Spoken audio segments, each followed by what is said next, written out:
Hello friends, ఈరోజు మనం English గ్రామర్లో భాగంగా క్వశ్చన్ ట్యాగ్స్ గురించి నేర్చుకుందాం. ఈ క్వశ్చన్ ట్యాగ్స్ అనేటువంటివి కాంపిటేటివ్ ఎగ్జామ్స్లోను మన అకాడమిక్ ఎగ్జామ్స్లోను చాలా ఉపయోగపడతాయి.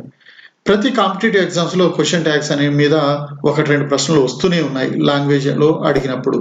అలాగే అకాడమిక్ ఎగ్జామ్స్లో 10th క్లాస్ వాళ్ళకి కావచ్చు, 6th నుంచి 10th క్లాస్ వాళ్ళకి కావచ్చు, ఇంటర్మీడియట్ కావచ్చు, డిగ్రీ కావచ్చు, వీటిలో ఇంగ్లీష్ ఎగ్జామ్లో తప్పకుండా క్వశ్చన్ ట్యాగ్స్ మీద ప్రశ్నలు వస్తూనే ఉన్నాయి. ఈ క్వశ్చన్ ట్యాగ్ నేర్చుకుందాం. ఈ వీడియోని చూసి మొత్తం నేర్చుకుందాం. మిత్రులారా, ఈ వీడియోని పూర్తిగా చివరి దాకా చూడండి, మిస్ చేయకండి. ఈ వీడియో నచ్చినట్టయితే షేర్ చేయండి, లైక్ చేయండి, సబ్స్క్రైబ్ చేయండి. ఇక మనం వీడియోలోకి వెళ్దామా? Question tags. ఈ క్వశ్చన్ ట్యాగ్స్ ఏమిటి, ఎట్లా ఉంటాయి, దీంట్లో ఏమేమి రూల్స్ ఉంటాయో ఈరోజు తెలుసుకుందాం. ఈ క్వశ్చన్ ట్యాగ్స్ ని తెలుగులో ప్రశ్నార్థక వాక్యాలు, లఘు ప్రశ్నార్థక వాక్యాలు అనవచ్చు. Question tags are the questions at the end of the sentence. Question tags అనేటువంటివి ఒక సెంటెన్స్ యొక్క లేదా ఒక స్టేట్మెంట్ యొక్క చివరన ఉండేటువంటి క్వశ్చన్ ట్యాగ్స్. ఒక సెంటెన్స్ కానీ ఒక స్టేట్మెంట్ యొక్క చివరన ఈ క్వశ్చన్ ట్యాగ్స్ ఉంటాయి. క్వశ్చన్ ట్యాగ్స్ ను దాని ముందున్న స్టేట్మెంట్ ను ధృవీకరించుకోవడానికి వాడతారు. క్వశ్చన్స్ ఏమిటి, క్వశ్చన్ ట్యాగ్స్ ఏమిటి అన్నప్పుడు క్వశ్చన్స్ అనేటువంటి WH క్వశ్చన్స్ ఉన్నాయి, SR/No క్వశ్చన్స్ ఉన్నాయి. ఇవి ప్రశ్నలు అంటున్నాం. క్వశ్చన్ ట్యాగ్స్ ని ఏదైనా ఒక స్టేట్మెంట్ మనం చెప్పినప్పుడు ఆ స్టేట్మెంట్ ని కన్ఫర్మ్ చేసుకోవడానికి లేదా ధృవీకరించుకోవడానికి, అవునా కాదా అని చెప్పి నిర్ధారించుకోవడానికి మనం ఈ క్వశ్చన్ ట్యాగ్స్ ను వాడుతున్నాం. ఈజ్ ఎ బాయ్ అన్నాం. ఈజ్ ఎ బాయ్ అన్న తర్వాత దాన్ని కన్ఫర్మ్ చేసుకోవడానికి, అవునా కాదా అని చెప్పి కన్ఫర్మ్ చేసుకోవడానికి ఈజింట్ హీ అని ఒక క్వశ్చన్ ట్యాగ్ ని ఆ స్టేట్మెంట్ యొక్క చివర ఉంచి మనం కన్ఫర్మ్ చేసుకుంటున్నాం అన్నమాట.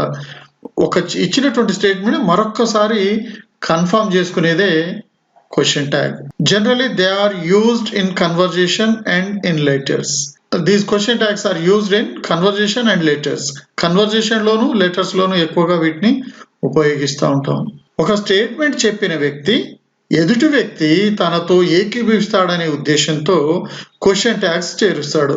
అవునా కాదా అని అడిగి కన్ఫర్మ్ చేసుకోవడానికి ఇది వాడతారు.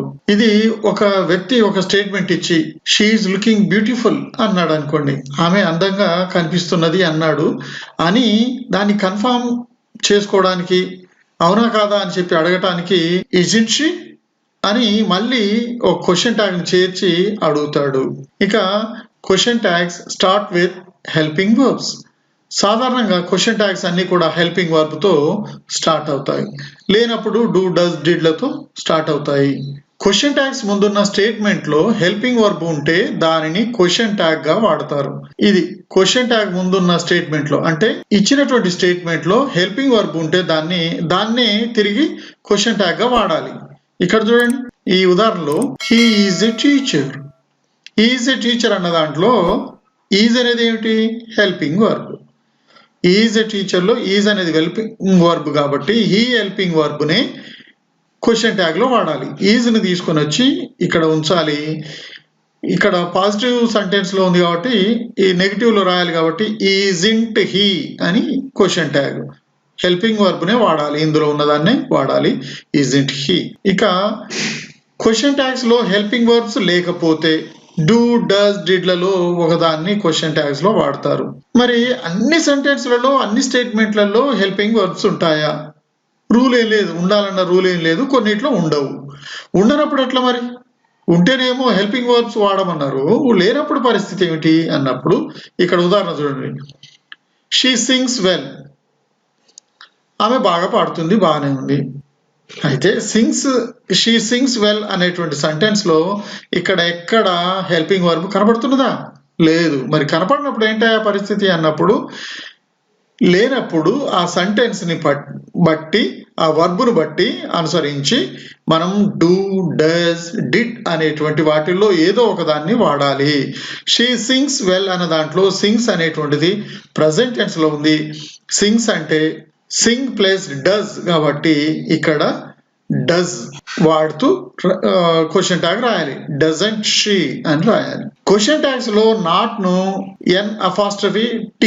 NT గా రాయాలి, నాట్ రాయకూడదు. స్టేట్మెంట్ లో నాట్ ఉంటది కదా, స్టేట్మెంట్ లో నాట్ ఉండొచ్చు, కానీ క్వశ్చన్ ట్యాగ్స్ లో నాట్ ఉండొద్దు. దాని బదులు ఇది షార్ట్ ఫామ్ లో నాట్ ని షార్ట్ ఫామ్ లో NTగా రాయాలి, నాట్ గా రాయకూడదు. ఇది రూల్. క్వశ్చన్ ట్యాగ్స్ చివరన తప్పకుండా క్వశ్చన్ మార్క్ ఉండాలి. ఇది మరొక రూల్. తప్పకుండా ప్రశ్నలు అన్న తర్వాత, క్వశ్చన్స్ అన్న తర్వాత we should keep question mark at the end of the sentence. Isn't it? She is beautiful. ఆమె అందంగా ఉంది. దాని క్వశ్చన్ ట్యాగ్ ఏముంటుంది చూడండి, ఇజంట్ షీ. ఇక్కడ హెల్పింగ్ వర్బ్ వచ్చింది, ఇక్కడ నాట్ బదులు NT వచ్చింది, తర్వాత సబ్జెక్ట్ ఏది ఉంటే అది వచ్చింది, చివరన క్వశ్చన్ మార్క్ వచ్చింది. దీన్ని ఇజంట్ షీ అయింది. ఇక్కడ చూడండి, షీ ఇజంట్ బ్యూటిఫుల్ లేదా షీ ఈజ్ నాట్ బ్యూటిఫుల్ అన్నదనుకోండి, ఈ షీ అనేటువంటిది ఇక్కడ క్వశ్చన్ ట్యాగ్ గా వస్తున్నది. ఇక మరికొన్ని విషయాలు నేర్చుకుందాం. కంపల్సరీ గుర్తుంచుకోవాల్సినటువంటి విషయాలు, ఇక్కడ చెప్పబోయే విషయాలు కంపల్సరీ గుర్తుపెట్టుకుంటే క్వశ్చన్ ట్యాగ్స్ మనం చక్కగా చేయవచ్చు. మెయిన్ స్టేట్మెంట్ లో ఉన్న టెన్స్ నే క్వశ్చన్ ట్యాగ్ లో వాడాలి. మెయిన్ స్టేట్మెంట్ లో ఉన్న టెన్స్, అది ఏ టెన్స్ లో ఉంటే ఆ టెన్సే. అది ప్రజెంట్ టెన్స్ లో ఉందా, పాస్ట్ టెన్స్ లో ఉందా, ఫ్యూచర్ టెన్స్ లో ఉందా చూసుకోవాలి. మెయిన్ స్టేట్మెంట్ పాజిటివ్ గా ఉంటే క్వశ్చన్ ట్యాగ్ లో నెగిటివ్ గా రాయాలి. ఇంతకుముందు చెప్పినట్టు మెయిన్ స్టేట్మెంట్ పాజిటివ్ స్టేట్మెంట్ ఉంది, దాన్ని క్వశ్చన్ ట్యాగ్ రాసేటప్పుడు ఏం చేయాలంటే దాన్ని నెగిటివ్ గా మార్చి రాయాలి. ఉదాహరణ చూద్దాం. హీ కెన్ డూ అని ఉంది ఇక్కడ. హీ కెన్ డూ, అతను చేయగలడు. తర్వాత దాన్ని క్వశ్చన్ ట్యాగ్ చేసేటప్పుడు కెన్ ని అట్లాగే ఉంచి దాన్ని నెగిటివ్ గా మార్చాలి. నెగిటివ్ అంటే నాట్, నో ఉన్నటువంటి వాటిని నెగిటివ్ అంటాం కదా, ఇక్కడ కాంట్ హీ అని రాయాలి. నెక్స్ట్, మెయిన్ స్టేట్మెంట్ నెగిటివ్ గా ఉంటే క్వశ్చన్ ట్యాగ్ లో పాజిటివ్ గా రాయాలి. పాజిటివ్ గా ఉంటే నెగిటివ్ గా రాసాం కదా, మరి నెగిటివ్ గా ఉంటే క్వశ్చన్ ట్యాగ్ లో పాజిటివ్ గా రాయాలి. ఉదాహరణ చూద్దాం. She is not my student. ఆమె నా స్టూడెంట్ కాదంటున్నాం, అవునా కాదా అని మళ్ళీ అడుగుతాం అనమాట, కన్ఫర్మ్ చేసుకోవాలి. She is not my student. ఈ షీ ఇక్కడ నెగిటివ్ ఉంది కదా, నాట్ అనేది, she is not my student అనే స్టేట్మెంట్ నెగిటివ్ లో ఉంది. సో నెగిటివ్ ఉంది కాబట్టి question tag should be in the positive, ఈ షీ అని ఉండాలి. Okay. Next, main statement present tense లో ఉంటే క్వశ్చన్ ట్యాగ్ ప్రజెంట్ టెన్స్ లోనే ఉండాలి. ప్రజెంట్ టెన్స్ లో ఉంటే క్వశ్చన్ ట్యాగ్ కూడా ప్రజెంట్ టెన్స్ లో ఉండాలి. ఉదాహరణ చూడండి. Kala is singing a song. Yes, this is present tense, present continuous tense కదా, ఇది ప్రజెంట్ టెన్స్ లోనే ఉంది కాబట్టి క్వశ్చన్ ట్యాగ్ కూడా ఇజంట్ షీ అని అంటున్నాం. ఇజంట్ షీ అనేది కూడా ప్రజెంట్ టెన్స్ లోనే ఉంది. హెల్పింగ్ వర్బ్ తీసుకొని వస్తే ఇక్కడున్న హెల్పింగ్ వర్బ్ నే వాడితే అది ఆటోమేటిక్ గా అదే టెన్స్ లోకి వెళ్తుంది. మరొకటి, మెయిన్ స్టేట్మెంట్ పాస్ట్ టెన్స్ లో ఉంటే క్వశ్చన్ ట్యాగ్ పాస్ట్ టెన్స్ లోనే ఉండాలి. ప్రజెంట్ టెన్స్ లో ఉంటే ప్రజెంట్ టెన్స్ అన్నాం, పాస్ట్ టెన్స్ ఉంటే పాస్ట్ టెన్స్ లోనే ఉండాలి. ఉదాహరణ చూద్దాం. I played cricket. నేను క్రికెట్ ఆడాను. ఇది పాస్ట్ టెన్స్, సింపుల్ పాస్ట్ లో ఉంది. సో ఇది పాస్ట్ టెన్స్ లో ఉంది కాబట్టి ఇక్కడ హెల్పింగ్ వర్బ్ ఏది లేదు కాబట్టి ప్లేయిడ్ అంటే డిడ్ ప్లస్ ప్లేయిడ్ అవుతుంది కాబట్టి ఇక్కడ డిడ్ ని ఉపయోగించి డిడింట్ ఐ అనేటువంటిది ఇక్కడ పాస్ట్ టెన్స్ లో ఉన్నదాన్ని పాస్ట్ టెన్స్ లోకి క్వశ్చన్ ట్యాగ్ లోకి మార్చినట్టు అవుతుంది. మరొక rule, main statement future tense లో ఉంటే క్వశ్చన్ ట్యాగ్ ఫ్యూచర్ టెన్స్ లోనే ఉండాలి. పై దానిలాగే చూడండి. ఉదాహరణ, షీ విల్ కమ్ టుడే. ఆమె ఈ రోజు వస్తుంది, అవునా కాదా అని అడగాలి కాబట్టి she will come today. Won't she, won't she, ఇది క్వశ్చన్ ట్యాగ్. ఇంకా మెయిన్ స్టేట్మెంట్ లో ఉన్న సబ్జెక్ట్ ని క్వశ్చన్ ట్యాగ్ లో కూడా వాడాలి. మెయిన్ స్టేట్మెంట్ లో అయితే ఏదైతే సబ్జెక్ట్ ఉంటుందో ఆ సబ్జెక్టే మళ్ళీ ఇందులో వాడాలి. They are leaving now. They are leaving now అన్న దాంట్లో దే అనేది సబ్జెక్టు, ఆర్ అనేది హెల్పింగ్ వర్బ్. ఇది ఎంత పాజిటివ్ స్టేట్మెంట్. సో ఇదంతా నెగిటివ్ లోకి మారాలి. ఇక్కడ ఉన్నటువంటి హెల్పింగ్ వర్బ్ ని తీసుకోవాలి, నెగిటివ్ గా మార్చాలి. ఇక్కడ ఉన్నటువంటి సబ్జెక్ట్ నే వాడాలి. చూడండి ఏంటిది, క్వశ్చన్ ట్యాగ్ ఎట్లా మారింది, అరెంట్ దే, అరెంట్ దే అయింది. సబ్జెక్ట్ నే మళ్ళీ ఇక్కడ ఉన్న దేని మళ్ళీ మనం వాడాం. నెక్స్ట్, స్టేట్మెంట్ లో ఉన్న వర్బ్ సింగులర్ లో ఉంటే క్వశ్చన్ ట్యాగ్ లో కూడా సింగులర్ లోనే ఉండాలి. ప్లూరల్లో ఉంటే క్వశ్చన్ ట్యాగ్ లో కూడా ప్లూరలే ఉండాలి. సింగులర్ ఉంటే సింగులర్, ప్లూరల్ ఉంటే ప్లూరల్లో ఉండాలి. ఇక్కడ చూడండి, he was a teacher, he was a teacher, wasn't he అంటున్నాం. దే ఆర్ మై ఫ్రెండ్స్, ఇక్కడ దే ఆర్ అనేటువంటిది ప్లూరల్, దే అంటే ప్లూరల్ కదా, హీ అంటే సింగులర్, దే అంటే plural. They are my friends, aren't they, ఇది క్వశ్చన్ ట్యాగ్. ఇట్లా singular plural చూసుకోవాలి, టెన్స్ చూసుకోవాలి, తర్వాత హెల్పింగ్ వర్బ్ చూసుకోవాలి, పాజిటివా నెగిటివ్లో ఉందా చూసుకోవాలి, క్వశ్చన్ మార్క్ ఉందా లేదా చూసుకోవాలి. మొదట ఉన్నటువంటి సబ్జెక్టు చివరికి వచ్చేటప్పటి దాని యొక్క ప్రొనౌన్ ఉంటుంది, సబ్జెక్ట్ అదే ఉంటుంది. ఒకవేళ ప్రాపర్ నౌన్లు ఏవైనా ఉంటే దానికి సంబంధించినటువంటి ప్రొనౌన్గా మార్చాలి. ఇది దీంట్లో ఉన్నటువంటి రూల్స్. ఇంకా ఒక్కొక్కటి ఇండివిజువల్గా ఉదాహరణ సహితంగా చూద్దాం. A positive statement takes a negative tag. A positive statement takes a negative tag. Positive స్టేట్మెంట్కి కంపల్సరీ నెగటివ్ ట్యాగ్ ఉండాలి. చూడండి ఇక్కడ, he can sing, he can sing. Can't he, he can సింగ్కి కాంట్ హీ అనేటువంటిది negative tag. This is the table, isn't it అనేటువంటిది question tag. A negative statement takes a positive tag. Negative statement ఉంటే positive tag ఉంటుంది, positive ఉంటే negative, negative ఉంటే positive.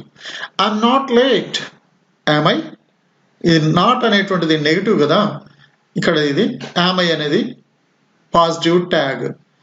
You don't like it, you don't like it, ఇది negative statement, దీన్ని question tag do you. If there is no auxiliary verb, helping verb in the statement, do, does, did are used to make tags. Statement లో auxiliary verb అదే helping verb లేకపోతే వాటి బదులు do, does, did లని వాడాలి question tag లో. He plays cricket, ఇక్కడ helping verb లేదు, so place, place becomes does. So he plays cricket అనేది డజంట్ హీగా క్వశ్చన్ ట్యాగ్ గా మారింది. దే ప్లే టెన్నిస్, ఇక్కడ చూడండి ఇది ప్లూరల్, ఇది ప్లే ఏమవుతుంది, డూ అవుతుంది, don't they. Ravi won the match, ఇది పాస్ట్ టెన్స్ లో ఉంది, Ravi won the match. Didn't he, won అనేది డిడ్ ప్లేస్ విన్, ఓన్ కదా, డిడింట్ హీ అయింది. ఫోర్త్ది, semi negative words like few, little, hardly, scarcely, rarely, seldom give negative sense, so they take a positive tag. So negative statements అంటే మనం not ఉంటే negative statement అని మనం ఈజీగా find out చేస్తున్నాం, కానీ ఇక్కడ ఉండేటువంటి few, little, hardly, scarcely, rarely, seldom అనేటువంటివి ఇవి కూడా నెగిటివ్ వర్డ్సే, సెమీ నెగిటివ్ వర్డ్స్ అంటాం. ఈ వర్డ్స్ ఉన్నటువంటి స్టేట్మెంట్స్ కనుక ఉంటే అవి నెగిటివ్గా గుర్తుపట్టి క్వశ్చన్ ట్యాగ్ పాజిటివ్లో రాయాలి. I seldom go to bed late, ఇక్కడ సెల్డమ్ అనేది నెగిటివ్ సెన్స్లో ఉంది కాబట్టి డూ ఐ అని రావాలి. The patient can scarcely walk, the patient scarcely walk అనేటువంటిది నెగిటివ్ సెన్స్లో ఉంది, సో కెన్ హీ అని రాయాలి. Few students attended the school, few అనేటువంటిది నెగిటివ్, దీన్ని డిడ్ దే అని రాయాలి. ఫిఫ్త్ది, a few and a little are considered positive, they take negative tag. A few, a little కొద్దిగా, కొంచెమే అనేటువంటి సెన్స్లో ఉన్నటువంటివి పాజిటివ్ ట్యాగ్లే, అవి నెగిటివ్గా అనుకోవద్దు, అవి వాటికి నెగిటివ్ ట్యాగ్ రాయాలి. A few students attended for class, didn't they, a few అనేటువంటిది పాజిటివ్ కాబట్టి దానికి నెగిటివ్లో డిడింట్ దే, క్వశ్చన్ ట్యాగ్లో డిడింట్ దే అని రాయాలి.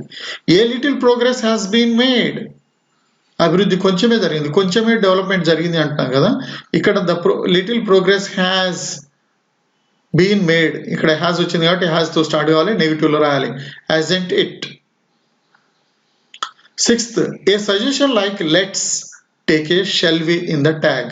ఇక సజెషన్స్ ఇచ్చినప్పుడు సజెషన్స్ లో వాడేటువంటి వాటిలో లెట్స్ అనేటువంటి పదం కనుక వస్తే, స్టేట్మెంట్ లో లెట్స్ అని కనుక ఉంటే డెఫినెట్లీ మనం క్వశ్చన్ ట్యాగ్ లో షెల్ వి అనేటువంటి దాంతో మనం క్వశ్చన్ ట్యాగ్ తయారు చేయాలి. Let's have a game of cricket అనేటువంటి స్టేట్మెంట్ లో సజెషన్ లో దానికి క్వశ్చన్ ట్యాగ్ ఏముంటది? షెల్ వి అని ఉంటది. Let's go on tour of Kashmir అనేటువంటి దానికి క్వశ్చన్ ట్యాగ్ షెల్ వి. గుర్తుపెట్టుకోండి, లెట్స్ అని వచ్చినప్పుడు డెఫినెట్లీ మనం షెల్ వి తోటే క్వశ్చన్ ట్యాగ్ రాయాలి. నెక్స్ట్ మరొకటి 7th everybody and every one are singular, but in adding a tag they are considered plural and the pronoun they is used in the question tag. ఇక్కడ మరొకటి everybody, everyone, ప్రతి ఒక్కరు అని అన్నప్పుడు అంటే అది చాలా మంది ఉన్నారని ప్లూరల్ గా భావించవద్దు. ఇవి ఎవ్రీబడి ఎవ్రీవన్ అనేవి సింగులర్స్ మాత్రమే. So when we are writing a question tag we should write as a plural. Everybody everyone అనేటువంటి సింగులర్సే. అయితే వీటిని మనం క్వశ్చన్ ట్యాగ్ రాసేటప్పుడు మాత్రం మనం ప్లూరల్ గా వాటిని రాయాలి. ఎవ్రీబడి ప్రైజ్డ్, ప్రతి ఒక్కరు పొగిడారు. డిడింట్ దే, క్వశ్చన్ ట్యాగ్ లో మాత్రం ప్లూరల్ వస్తుంది, బట్ ఇది singular. Everybody can't do hard work, can they అనేటువంటిది ఇక్కడ క్వశ్చన్ ట్యాగ్ గా రాయాలి. 8th none of followed by a plural noun is also treated as plural and it takes they in the tag. ఇక్కడ none of అనేది వచ్చిన తర్వాత none of తర్వాత వచ్చేటువంటిది plural form లో ఉన్నటువంటి వర్డ్ ఉంటుంది. అది క్వశ్చన్ ట్యాగ్ వచ్చేటప్పటికి అది ప్లూరల్ గా దేగా మారుతుంది. ఇక్కడ చూద్దాం. None of the bones turned up did they. ఇక్కడ చూడండి, నన్ ఆఫ్ తర్వాత వచ్చినటువంటిది బోన్స్ అనేది ప్లూరల్ ఉంది. ఈ ప్లూరల్ ఏమైతుంది? క్వశ్చన్ ట్యాగ్ లో దేగా మారుతుంది. ఇక్కడ చూడండి, నన్ ఆఫ్ ద గర్ల్స్, ఈ గర్ల్స్ ఏమైంది? మళ్ళీ దేగా మారింది. None of the bones turned up did they. None of the girls sang did they. None of the girls, none of వచ్చినప్పుడు ఇక్కడ మళ్ళీ గర్ల్స్ అనొద్దు. గర్ల్స్ ని ఇక్కడ ఏమైతే దాని యొక్క ప్రొనౌన్ గర్ల్స్, దాని యొక్క ప్రొనౌన్ దేగా మారుతున్నది. ఇవి క్వశ్చన్ ట్యాగ్స్ ఉన్నటువంటి రూల్స్. ఇప్పుడు మనం ఏం చేద్దామంటే ఇన్ని నేర్చుకున్నాం కదా, నేర్చుకున్న తర్వాత మనకి ఏమాత్రం వస్తుందో చూద్దాం. ఇక్కడ ఒక 20 రకాలైనటువంటి ప్రశ్నలు ఉన్నాయి. ఆ ప్రశ్నలకి మనం క్వశ్చన్ ట్యాగ్స్ యాడ్ చేద్దాం. Add question tags to the following. ఇక్కడ ఉన్నటువంటి వాటికి క్వశ్చన్ ట్యాగ్స్ ఏంటో చూద్దాం. Vihari is your brother. Vihari is your brother. చూడండి, హెల్పింగ్ వర్బ్ ఉంది కాబట్టి హెల్పింగ్ వర్బ్ రావాలి. విహారీ ఈజ్ యువర్ బ్రదర్ అనేది పాజిటివ్ సెంటెన్స్ కాబట్టి, స్టేట్మెంట్ కాబట్టి నెగిటివ్ స్టేట్మెంట్ రావాలి. చివరికి క్వశ్చన్ మార్క్ రావాలి. ఇక్కడ ప్రాపర్ నౌన్ ఉంది కాబట్టి దానికి సంబంధించినటువంటి ప్రొనౌన్ రావాలి. చూద్దాం. చూడండి, విహారీ ఈజ్ యువర్ బ్రదర్ అనేది ఈజింట్ హీగా మారింది. ఇక్కడ చూడండి, దే ఆర్ కమింగ్, దీనికి aren't they. He attended the class. Didn't he. చూడండి, దే ఆర్ కమింగ్ అన్నాం కదా, దే ఆర్ అన్నప్పుడు ఆర్ కి ఆర్ వచ్చింది. ఇది పాజిటివ్ లో ఉంది కాబట్టి నెగిటివ్ లో నాట్ వచ్చింది. దే సబ్జెక్ట్ వచ్చింది, క్వశ్చన్ మార్క్ వచ్చింది. He attended the class. ఇక్కడ ఏ హెల్పింగ్ వర్బ్ లేదు. హెల్పింగ్ వర్బ్ లేనప్పుడు మనం డూ, డస్, డిడ్ వాడతాం కదా. ఇక్కడ వర్బ్ను అనుసరించి అటెండెడ్ అనేది పాస్ట్ టెన్స్ కాబట్టి ఇక్కడ డిడ్ వచ్చింది. ఇది పాజిటివ్ సెంటెన్స్ కాబట్టి నెగిటివ్ వచ్చింది. సబ్జెక్ట్ గా వచ్చింది, క్వశ్చన్ మార్క్ ఉంది. హీ అటెండెడ్ క్లాస్ అనేది డిడింట్ హీ. ఇట్లాగే మిగతాయి కూడా చూద్దాం. ఈజ్ నాట్ హ్యాండ్సమ్, దీనికి is he. You speak Hindi, don't you. Your father has gone to America, దీనికి hasn't he. You don't take curd, do you? They are doctors, aren't they? You are joking, aren't you? He'll never give up, will he? Next, 11th. We will win, ఇది future tense లో ఉంది. ఏమైతుంది? Will won't we, will plus not won't. She must go home. must వచ్చింది ఇక్కడ positive లో ఉంది. She must go home అనేది mustn't he. Next I couldn't help ఏమైతుంది could I.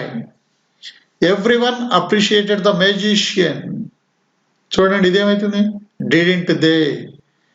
They have left the place. ఇక్కడ have తో వచ్చింది చూడండి ఏమైంది haven't they. The children like sweets. ఇక్కడ don't they. The children like sweets. children plural కాబట్టి they వచ్చింది. Let's go to the beach. ఇక్కడ let's వచ్చింది. let's వస్తే ఏం చెప్పాం అదే వచ్చిందా. let's వస్తే ఏం రావాలి let's వచ్చినప్పుడు చూడండి shall we. some of you are staying back. some of you are staying back. ఇక్కడ చూడండి ఏమైతుంది aren't you. don't blame others for everything. దీనికి do you. nothing is permanent except change. దీనికి isn't it. మిత్రులారా question tags గురించినటువంటి మొత్తం సమాచారాన్ని చూశారు కదా. ఈ వీడియో మీకు నచ్చినట్లయితే షేర్ చేయండి, లైక్ చేయండి, సబ్స్క్రైబ్ చేయండి. Thank you.